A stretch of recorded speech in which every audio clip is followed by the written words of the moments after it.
Les premiers chrétiens étaient tous des juifs. Après l'ascension de Jésus, ils ont continué à fréquenter le temple de Jérusalem. Leur foi juive n'était que plus forte après tous ces événements, puisqu'à leurs yeux, les promesses de l'Ancien Testament étaient enfin accomplies. Dans les Actes des Apôtres, chapitre 4, 5, 12, 16, Luc constate que les disciples continuent l'œuvre de leur maître en accomplissant comme lui des guérisons. Ainsi, la bonne nouvelle se répandait irrésistiblement. Le Seigneur attend que nous lui apportions nos misères pour nous faire découvrir sa miséricorde.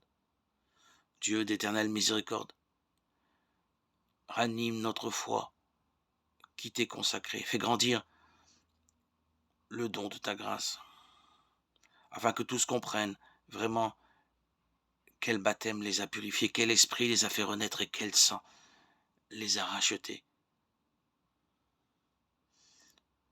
À Jérusalem, par les mains des apôtres, beaucoup de signes et de prodiges s'accomplissaient dans le peuple. Tous les croyants d'un même cœur se tenaient sous le portique de Salomon.